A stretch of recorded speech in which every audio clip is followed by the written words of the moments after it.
Te souviens-tu des maisons capsules de Dragon Ball? Eh bien, c'est exactement ce que la Chine est en train de faire circuler dans le monde entier. Des solutions de logement pour des millions de personnes qui rêvent simplement d'avoir quelque chose à elles.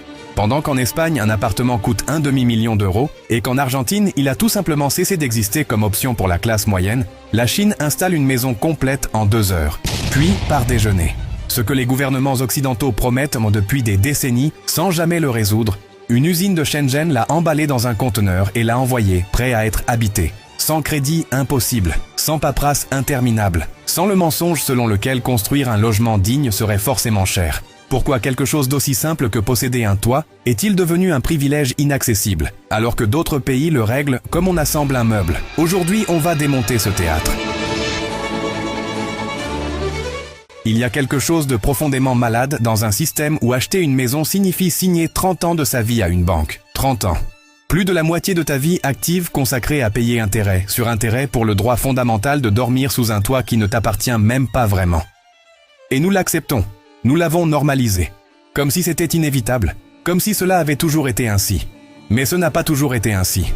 Il y a 40 ans, en Espagne, un ouvrier pouvait s'acheter un appartement avec 5 années d'épargne. Aujourd'hui, ce même ouvrier devrait économiser l'intégralité de son salaire pendant 18 ans, sans dépenser un seul euro pour manger, s'habiller ou simplement exister. Et encore, à condition que le prix n'augmente pas entre-temps. Ce qu'il fait, toujours. En Argentine, le tableau est encore plus brutal. Il n'existe tout simplement pas de crédits hypothécaires fonctionnels. Ceux qui peuvent acheter paient comptant. Les autres louent toute leur vie ou restent chez leurs parents jusqu'à 40 ans. Le logement est passé du statut de droit social à celui de bien de luxe réservé à une élite de plus en plus réduite. Et qu'ont fait les gouvernements? Rien de structurel. Des subventions médiatiques, des plans qui profitent aux promoteurs, des aides qui ne suffisent même pas pour l'apport initial. Pendant ce temps, le prix du mètre carré continue d'augmenter parce que le logement a cessé d'être un lieu pour vivre. Il est devenu un actif financier.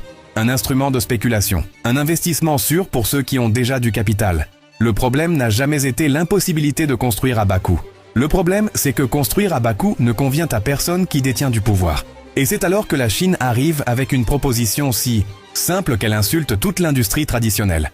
Des maisons préfabriquées, modulaires, complètes, fonctionnelles et bon marché. Très bon marché. On parle de logements qui coûtent entre 10 000 et 20 000 euros selon le modèle. Équipés, avec salle de bain, cuisine, isolation thermique, fenêtres à double vitrage, installations électriques certifiées et design contemporain. Ce ne sont pas des conteneurs recyclés ni des abris d'urgence. Ce sont des maisons pensées pour y vivre. Et elles s'installent en quelques heures. Pas en mois. Pas en années. En heures. Elles arrivent sur un camion, sont posées sur une base nivelée, on raccorde les services essentiels et c'est terminé. Tu as une maison. Le soir même, tu peux y dormir. Pas de gros œuvres. Pas d'ouvriers qui disparaissent. Pas de surcoût surprise en cours de route. C'est l'industrie appliquée au logement. Point. En Argentine, il en existe déjà des dizaines en fonctionnement. Des familles exclues du marché traditionnel ont acheté une de ces capsules, l'ont installée sur un terrain hérité ou acheté en périphérie, et ont réglé en 2 mois ce que le système leur refusait depuis des années. Sans intermédiaire, sans banque, sans architecte facturant 20% du projet pour dessiner 4 plans qui ne seront jamais respectés. En Espagne, le phénomène ne fait que commencer, mais des entreprises les importent déjà. Et la réaction de l'establishment est prévisible. Elles sont de mauvaise qualité. Elles ne durent pas. Elles sont précaires. Des mensonges répétés par des gens qui ne les ont jamais vus fonctionner, mais qui, eux, touchent ni des commissions du modèle traditionnel. Car voici le détail que personne ne veut dire à voix haute. Ces maisons respectent les normes européennes de construction. Elles sont certifiées. Elles passent les contrôles de sécurité. La peur n'est pas qu'elles soient mauvaises. La peur, c'est qu'elles soient bonnes et bon marché à la fois. Réfléchissons à ce que cela signifie du point de vue du pouvoir économique. Si une famille peut s'acheter une maison complète pour 15 000 euros sans contracter de crédit, les banques perdent un client hypothéqué à vie. Elles perdent des décennies d'intérêt. Elles perdent le contrôle financier sur cette famille. Si cette maison s'installe en 2 jours, les entreprises de construction traditionnelles perdent des mois de facturation. Elles perdent de la main-d'œuvre. Elles perdent des marges artificiellement gonflées. Elles perdent le monopole du « c'est comme ça qu'on fait les choses ». S'il n'est plus nécessaire de faire appel à un architecte, à un maîtreur, à un gestionnaire de permis ou à un avocat spécialisé en urbanisme, toute cette chaîne d'intermédiaires perd ses commissions. Et ce ne sont pas de petites commissions. On parle de milliers et de milliers d'euros qui s'évaporent du circuit. Si en plus ces logements peuvent être installés sur des terrains ruraux avec des autorisations simplifiées, les grands détenteurs de foncier urbain perdent leur avantage spéculatif.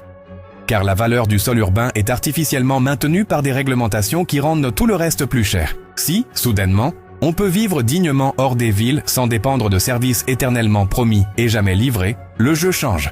C'est pour cela que la résistance n'est pas technique, elle est structurelle. Il ne s'agit pas de savoir si ces maisons sont bonnes ou mauvaises. Il s'agit du fait qu'elles brisent un modèle économique qui fonctionne depuis des décennies en faveur de très peu de gens et contre une immense majorité. Mettons les chiffres sur la table, sans fioriture. Un logement traditionnel de 60 mètres carrés en périphérie de Madrid coûte, en étant généreux, 200 000 €. Il faut économiser 40 000 € pour l'apport initial. Ensuite, on signe une hypothèque de 160 000 € qui, avec les intérêts, finit par coûter 221 000 € sur 30 ans. Coût réel, 260 000 €. Et cela sans compter les frais de notaire, de gestion, les taxes et les réparations éventuelles. Une maison capsule chinoise de caractéristiques similaires, installée et fonctionnelle, coûte entre 15 000 et 25 000 € selon le modèle et le transport. On la paie comptant ou sur 6 mois avec un prêt personnel. Pas d'intérêts accumulés sur 3 décennies. Pas d'attache à vie. La différence n'est pas de 10%, elle est de 1000%. Et avant que quelqu'un ne dise que ce n'est pas comparable parce que l'une est une propriété urbaine et l'autre nécessite un terrain, faux. Les deux nécessitent un terrain. La différence, c'est que le sol urbain est artificiellement gonflé par la réglementation, la spéculation et la rareté planifiée. Un terrain rural avec des services de base à proximité peut coûter entre 10 000 et 30 000 € dans des zones accessibles d'Espagne ou d'Argentine. Ajoute-le à la capsule et tu restes sous les 50 000 €. 5 fois moins que l'option traditionnelle. Et la qualité ? Les capsules chinoises ont une structure en acier galvanisé, des panneaux sandwich avec isolation thermique, des fenêtres étanches, des installations électriques certifiées et une garantie d'usine. Elles ne sont pas parfaites. Mais les logements traditionnels non plus, où l'humidité apparaît à la 3e année et les fissures à la 5e, parce que des matériaux bon marché et une main-d'œuvre pressée ont été utilisés. La vraie question n'est pas de savoir si elles sont meilleures. La vraie question est, pourquoi quelque chose d'aussi fonctionnel et accessible provoque-t-il un rejet institutionnel aussi fort ? Chaque fois qu'une solution simple et efficace menace un business établi, les mêmes arguments apparaissent. Elle ne s'intègre pas dans le paysage urbain. Comme si les blocs gris en béton des zones industrielles étaient un chef-d'œuvre esthétique. Elles n'ont pas de valeur de revente. Comme si le but d'une maison était de spéculer dessus et non d'y vivre. Elles sont temporaires. Beaucoup ont une garantie de 30 ans. Exactement la durée d'une hypothèque. La Chine n'est pas fiable.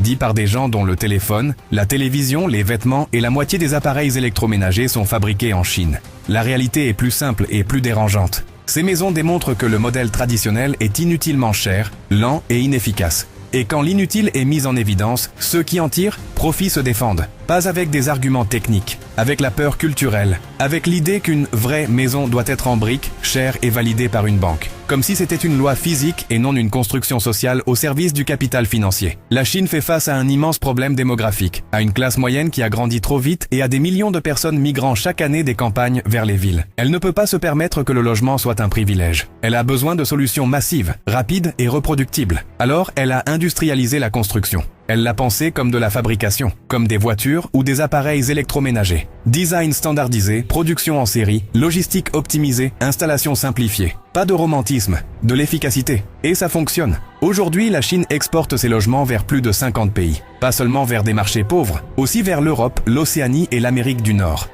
Parce que en réalité, partout, il y a des gens qui ne peuvent pas payer un demi-million pour un appartement et qui accueillent avec soulagement une alternative réelle. L'Occident, en revanche, reste prisonnier d'un modèle où le logement est un instrument financier avant d'être un droit social. Où les fonds d'investissement achètent des immeubles entiers pour les louer à des prix gonflés. Où les gouvernements parlent de crise du logement mais ne touchent pas aux intérêts immobiliers. Ce n'est pas une incapacité, c'est un choix. Car toucher au marché du logement, c'est toucher au cœur du système économique contemporain. C'est remettre en cause le crédit hypothécaire, la spéculation urbaine, l'accumulation de capital immobilier et le modèle de ville conçu pour rendre la vie plus chère. Et cela ne se fait pas sans résistance. Mais ces capsules ne servent pas uniquement à vivre, c'est une autre de leurs forces structurelles. Elles sont utilisées comme bureaux à distance, comme studios d'enregistrement, comme cabinets médicaux en zone rurale, comme logements touristiques, comme habitation temporaire pour travailleurs saisonniers, comme solution d'urgence après des catastrophes naturelles. Elles sont modulaires. On peut les empiler, les connecter, les agrandir. On peut commencer avec une seule et en ajouter une autre quand on a des enfants ou besoin de plus d'espace. Pas besoin de démolir, pas besoin de rénover. On ajoute un module et c'est terminé. Dans les zones rurales dépeuplées d'Espagne, ces maisons pourraient faire la différence entre la survie ou la disparition d'un village. Car le problème de nombreux villages n'est pas le manque de télétravail ou l'envie de vivre à la campagne. C'est l'impossibilité d'accéder à un logement sans investir 100 000 € pour rénover une maison en ruine. Une capsule chinoise installée en 3 jours changerait totalement l'équation. Mais cela impliquerait de reconnaître que la solution existe et qu'elle est bon marché. Et cela détruit le récit officiel selon lequel revitaliser le monde rural est extrêmement coûteux et nécessite des fonds européens gérés par des intermédiaires. Ce n'est pas une mode passagère. Ce n'est pas une excentricité. C'est le début d'une transformation que l'Occident n'est pas prêt à accepter. La Chine démontre depuis des décennies qu'elle est si capable de fabriquer des produits complexes à grande échelle avec une qualité croissante et des prix décroissants. Elle l'a fait avec l'électronique. Elle l'a fait avec les voitures électriques. Elle le fait avec les panneaux solaires. Et maintenant, elle le fait avec le logement. Que se passera-t-il lorsque ces maisons seront perfectionnées? Lorsqu'elles intégreront des systèmes solaires? Lorsqu'elles seront totalement autonomes? Lorsqu'elles coûteront la moitié de leur prix actuel? Le système immobilier traditionnel n'a pas de réponse, parce que son avantage compétitif n'a jamais été la qualité ni l'efficacité. C'était le monopole réglementaire. La capture du marché par des normes complexes que seuls les grands acteurs peuvent maîtriser. Mais quand une solution externe brise ce monopole, le jeu se termine. Soit ils s'adaptent, soit ils disparaissent. Et s'adapter signifierait arrêter de tirer profit d'un besoin humain fondamental, avoir un toit, ce que beaucoup ne sont pas prêts à faire. Un détail résume tout cela. La technologie permettant de construire des logements préfabriqués, rapides, dignes et bon marché existe depuis des décennies. Elle n'est ni nouvelle ni exclusivement chinoise. Elle est mondiale. Ce que la Chine a fait, c'est l'appliquer sans les filtres idéologiques, réglementaires et économiques de l'Occident. Sans se demander si cela affecterait le marché hypothécaire. Sans consulter les ordres d'architectes. Sans négocier avec les syndicats du bâtiment. Sans demander la permission. Elle a simplement identifié un problème, appliqué la solution industrielle la plus efficace et la mise à l'échelle. Et il s'est avéré que ça fonctionnait. Cela devrait être célébré. Nous devrions importer ces logements massivement, les adapter à nos besoins, les réguler avec bon sens et les proposer aux milliers de familles qui attendent une opportunité depuis des années. Mais nous ne le faisons pas. Parce que le système n'est pas conçu pour résoudre les problèmes. Il est conçu pour que certains problèmes persistent, car beaucoup vivent de leur persistance. Si demain le gouvernement espagnol annonçait l'importation de 100 000 maisons capsules chinoises, leur installation sur des terrains publics avec services de base et leur vente à prix coûtant à des jeunes et à des familles sans logement, combien applaudiraient et combien s'y opposeraient? Les grandes banques s'y opposeraient, car elles perdraient pour des clients hypothéqués. Les entreprises de construction s'y opposeraient, car elles perdraient des contrats. Les fonds d'investissement s'y opposeraient, car le prix des loyers baisserait. Les spéculateurs s'y opposeraient, car la valeur du sol chuterait. Et probablement aussi de nombreux propriétaires actuels, qui verraient la valeur de leur logement diminuer, car leur patrimoine dépend du maintien de la rareté et du prix élevé du logement. Voilà le piège. Ce n'est pas seulement le 1%, c'est environ 30% de la population qui, sans être riche, a sa sécurité économique liée au fait que le système ne change pas. Et ce 30% vote. C'est pour cela que la solution est techniquement simple, mais politiquement impossible, jusqu'au jour où elle ne le sera plus. Ce qui se passe avec ces maisons capsules n'est pas une anecdote. C'est une fissure dans le récit dominant. Une démonstration concrète que ce qu'on nous a dit être impossible, trop cher et irréalisable peut en réalité être fait, bien fait et à bas coût. Ce n'est pas de l'idéologie, c'est de l'industrie. Et lorsque l'industrie résout ce que la politique a promis pendant des décennies sans jamais le livrer, l'ordre établi vacille. C'est peut-être pour cela que cela dérange autant.